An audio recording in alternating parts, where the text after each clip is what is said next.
Are those The supposed to evidence be real? presented leaves no room for doubt. Question lays with a This casual man's disdain actions were a of a man betrayal who of had the never highest known order. hardship, echoed in the cavernous The silence evidence of presented the leaves no courtroom. room for doubt. Judge Albright, This a man's man actions were a whose betrayal tailored of the suit cost highest more order. than the motorcycle Fred Hudson had ridden here, leaned forward over his polished days, a smirk playing on his lips. He peered down at the old man standing before him. For a simple traffic violation, Fred Hudson, 84 years old, stood perfectly still.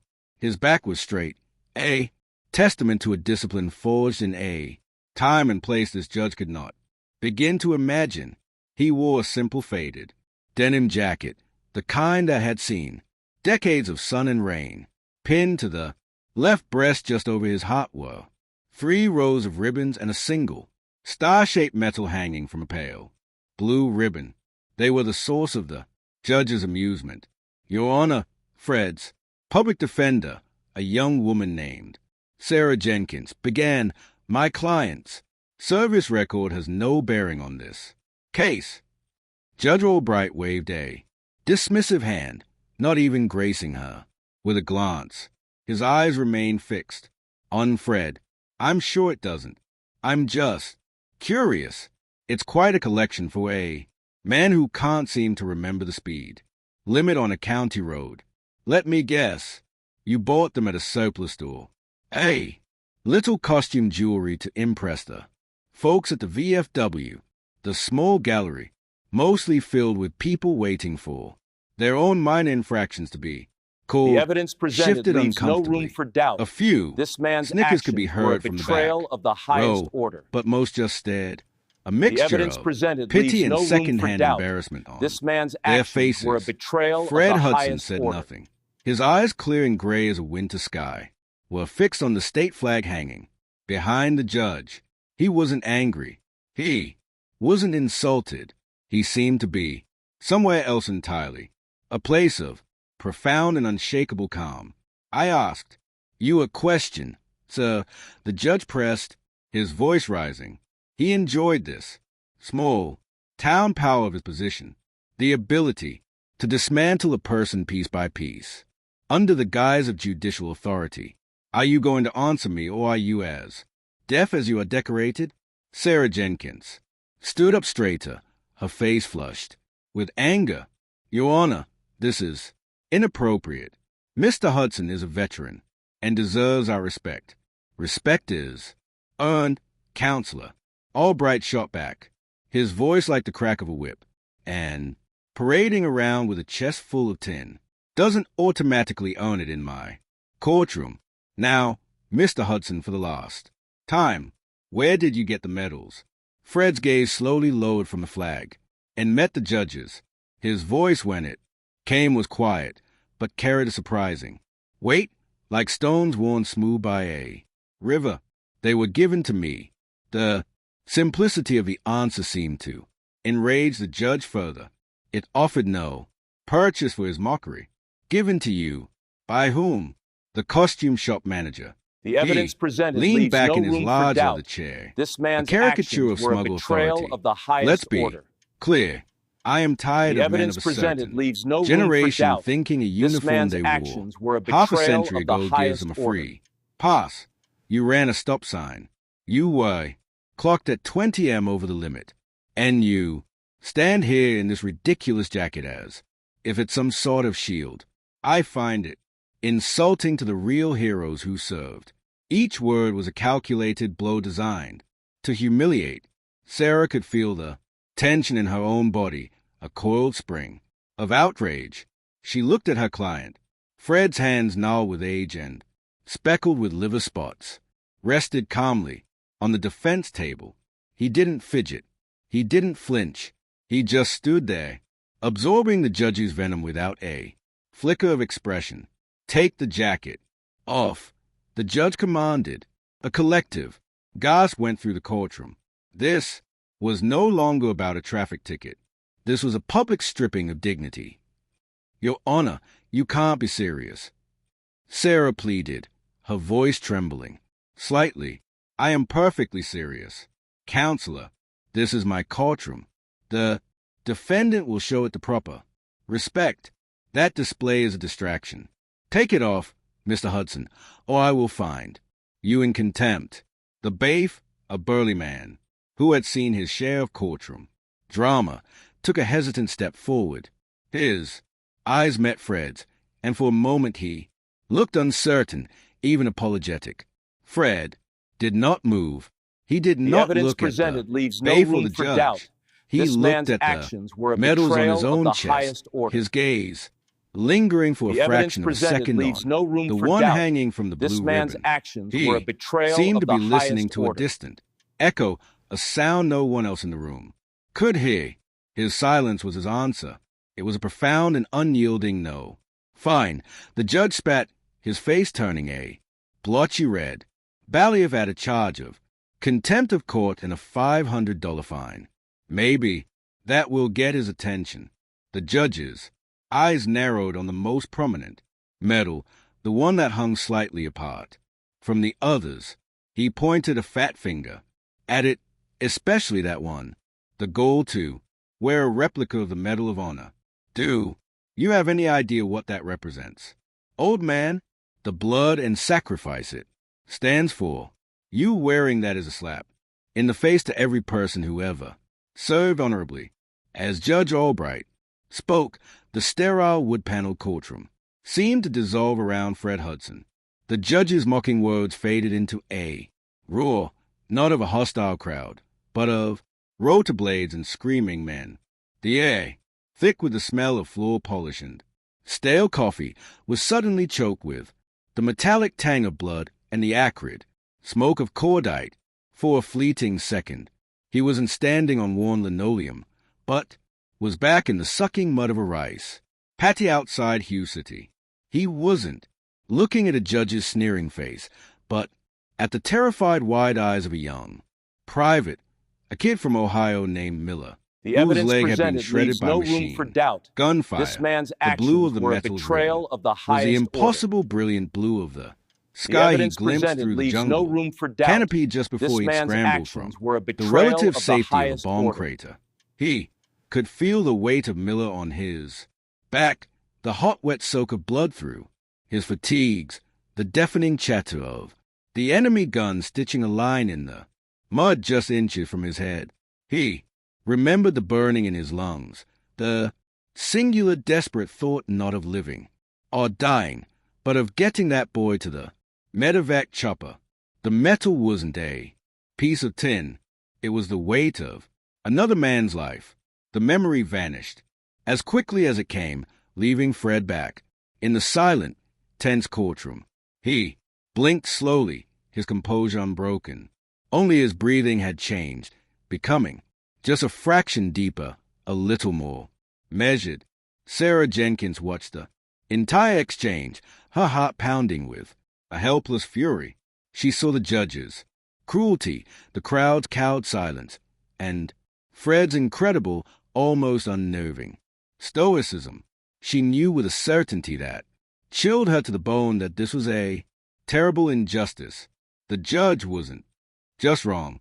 He was desecrating something holy. She looked down at the case file. Fred Hudson, a few prior speeding tickets over the last 20 years. Nothing else.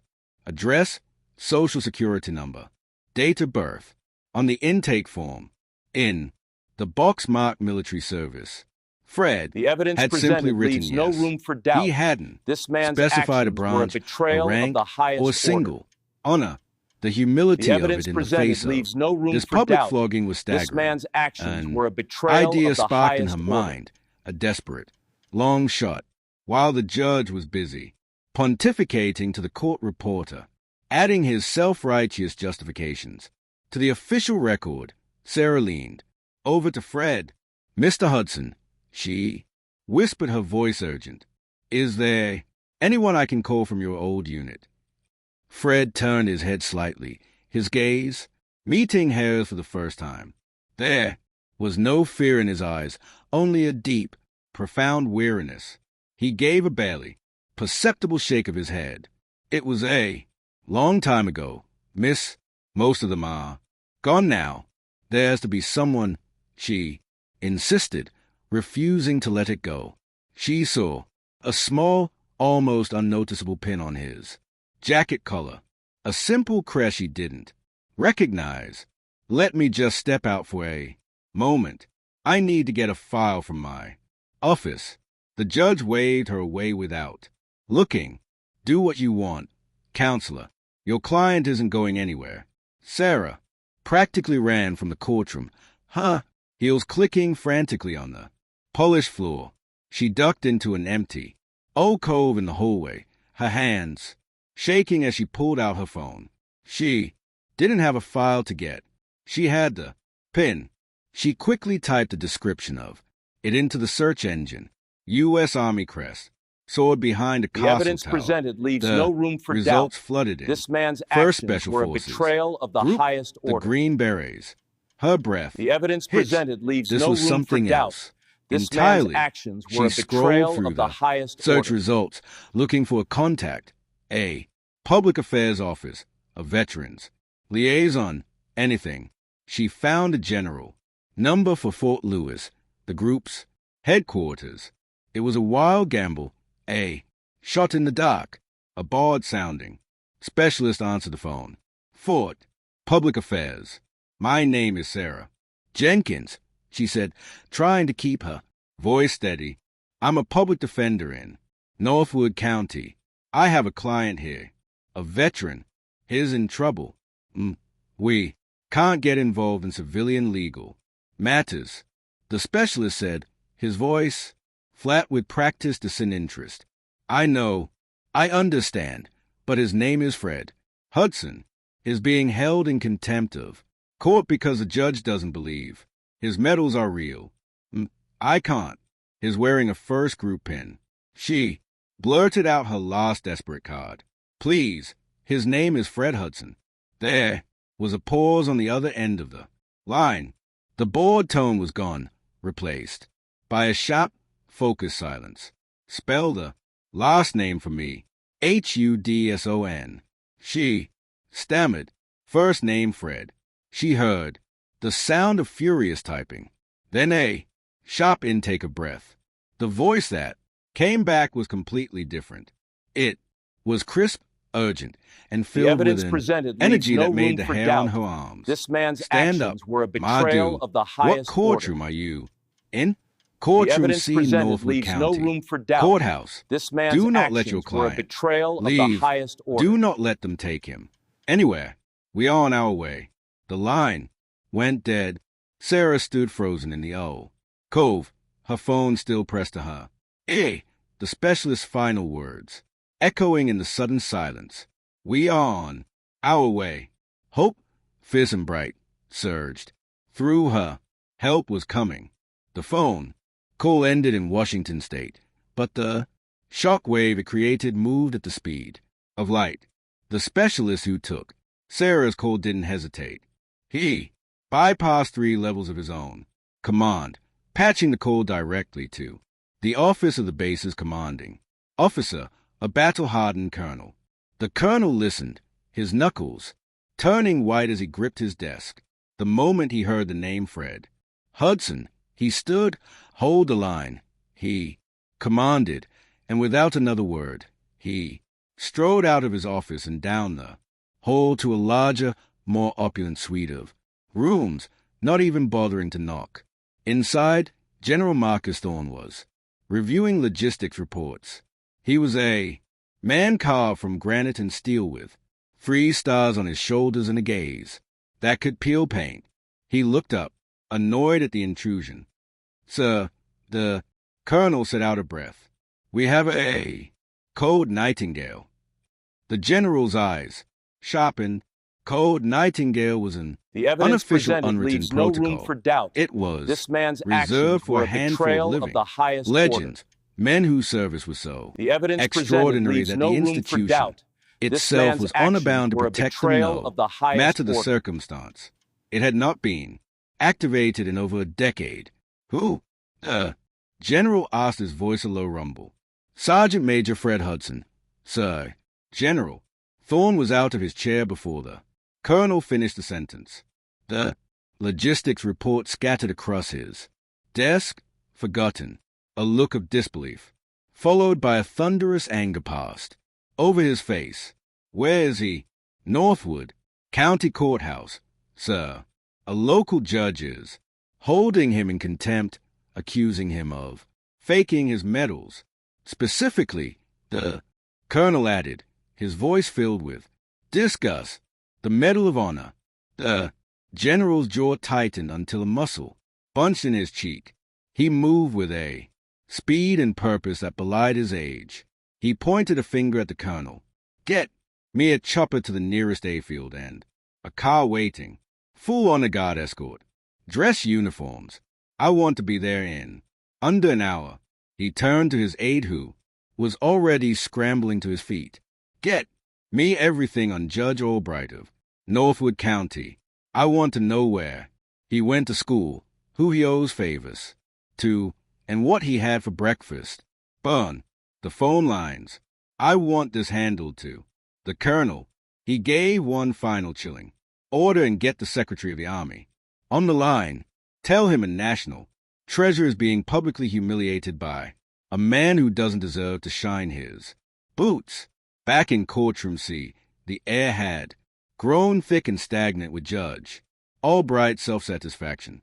He had made his point. The evidence He had presented cowed the leaves young no room for public doubt. defender and This was now man's preparing actions were a to betrayal deliver of the his final highest order. crushing blow to the silent old The man evidence before him. presented leaves no Sarah room for had doubt. returned This to the man's defense actions table, were a her betrayal face of the highest pale, order. but her eyes holding a new defiant spark that the judge chose to ignore. Given your refusal to comply with a direct order from this court, Albright began savoring each word in your clear state of delusion regarding your past exploits. I am not only holding you in contempt, but I am also concerned for your mental fitness. He let that hang in the air, a poisonous cloud. Therefore, I am ordering a mandatory 72-hour psychiatric evaluation. The BAIF will remand you into the custody of the County Sheriff Department, who will transport you to the state hospital for assessment. This was the ultimate degradation. Not just a fine, not just jail time, but a declaration that Fred Hudson was crazy, that his life, his service, his honor were the fictions of a broken mind. The gavel was in his hand.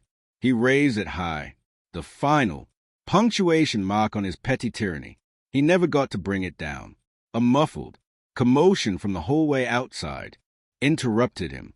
The heavy oak doors to the courtroom burst open, swinging inward with such force that they banged against the walls. Two soldiers ramrod, straight in immaculate army dress blues, entered the room. They moved with a synchronized, powerful grace, one taking up a position on the left of the evidence entrance, presented leaves the no other room on the for right. doubt. They This man's stood actions at perfect were a parade betrayal rest, of the highest their order. faces impassive, their The eyes evidence fixed presented leaves no straight room ahead. for doubt. The This courtroom man's fell into actions were a a stunned betrayal of the absolute highest silence. order. Judge Albright froze. His gavel still held aloft, his mouth slightly agape. Then a third man entered. He was tall and broad-shouldered, his dark green uniform perfectly pressed, the jacket glittering with its own impressive array of medals. 3 silver stars gleamed on each of his shoulders. It was General Marcus Thorne. He didn't look at the judge. He didn't look at the gallery. His eyes, sharp and intense, scanned the room until they found their target.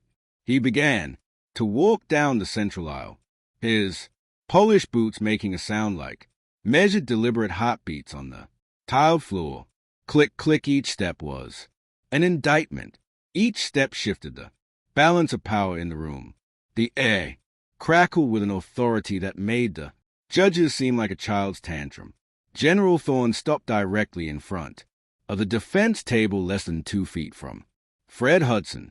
For a moment, the two men just looked at each other. A universe of shared understanding passed between them.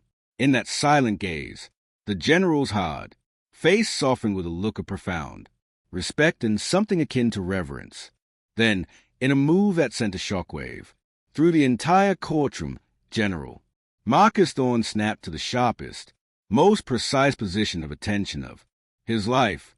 His right hand came up in A. The evidence presented Salute leaves so crisp, no room for so doubt. perfect it This seemed man's to actions cut the were air. a betrayal His of the glove highest fingers order. touched the brim of his hat. The evidence His armor presented rigid. leaves no room Line for of doubt. respect. This Sergeant man's Major actions Hudson. were a betrayal The general's of the voice highest boomed order. clear and strong, filling every corner of the silent room. It is an honor to be in your presence, sir. He held the salute. His eyes locked on Fred slowly, as if rousing from a long dream. Fred Hudson straightened his shoulders. The weariness seemed to fall away from him, replaced by an echo of the soldier he had once been. He brought his own hand up, his movement stiff with age, but no less precise, and returned the salute. Judge Albright finally found his voice, sputtering with confusion and outrage. What is the meaning of this? Who are you? I am in the middle of a judicial proceeding. General Thorne slowly lowered his hand, but his eyes never left Fred. Only after Fred had lowered his own hand did the general turn his head. He pinned Judge Albright with a gaze so cold and furious it seemed to drop the temperature in the room by 20 degrees. The meaning, Your Honor, the general said, his voice dangerously quiet, is that you are in the presence of a hero of the Republic, and you are about to learn a lesson in respect. He took a step toward the dais, pulling a folded piece of paper from his inner pocket. You question this man's medals. Let me enlighten you. He began to read, his voice resonating with pride and anger.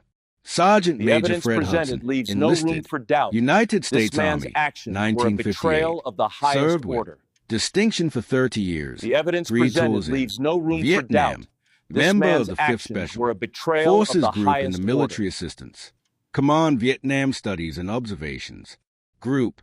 He paused, letting the weight of the legendary unit's name settle in the room.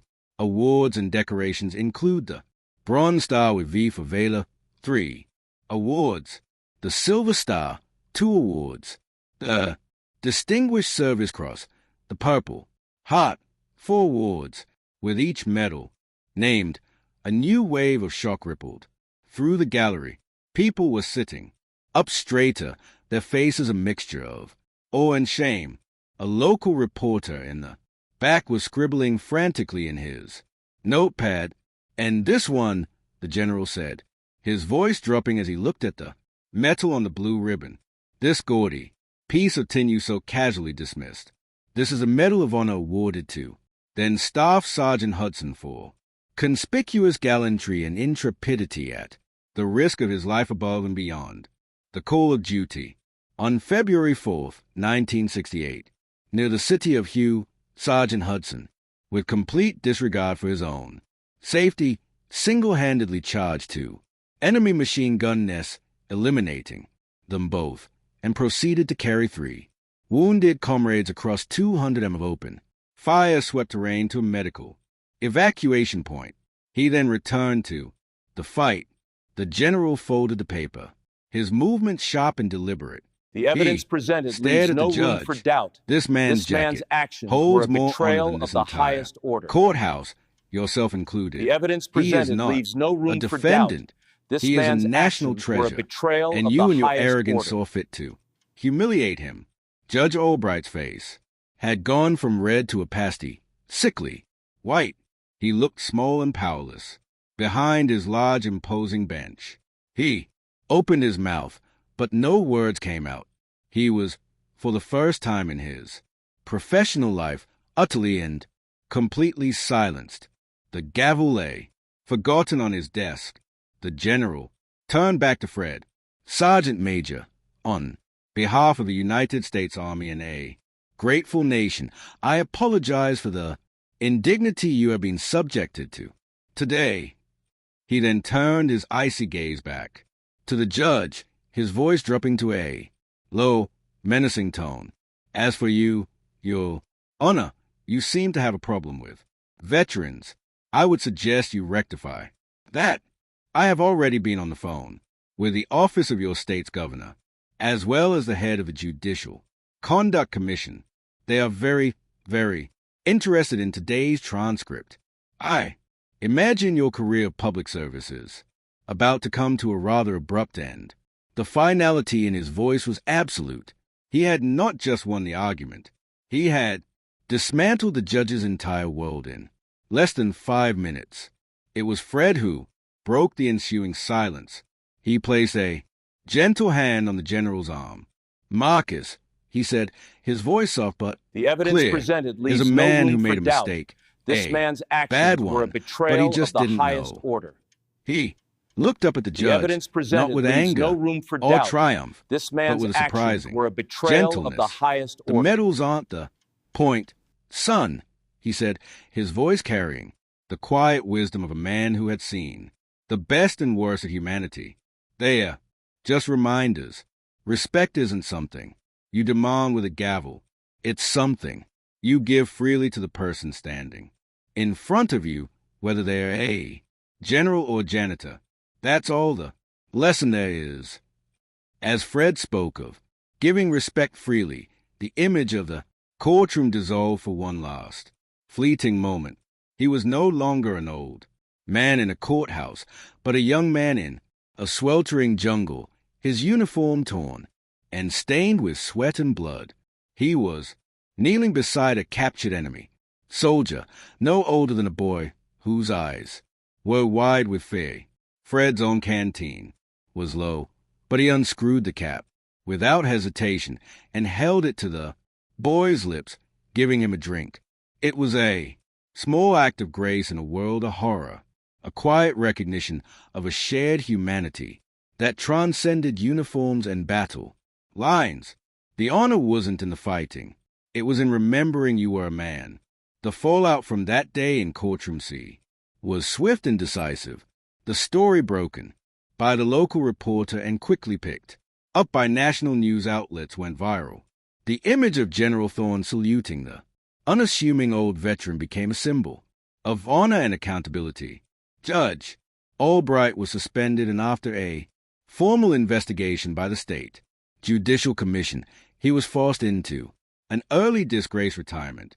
In response to the public outcry, the state legislature passed a new bill, unofficially called Hudson's Law, mandating cultural competency and sensitivity training regarding military veterans for all public officials. General Thorne ensured that Fred's traffic ticket was not just dismissed, but formally expugned with a written apology from the state. Fred wanted none of it. He went back to his quiet life, fixing his motorcycle in his garage and meeting his friend for coffee on Tuesday mornings. About a month later, Fred was sitting in his usual booth at a small local diner.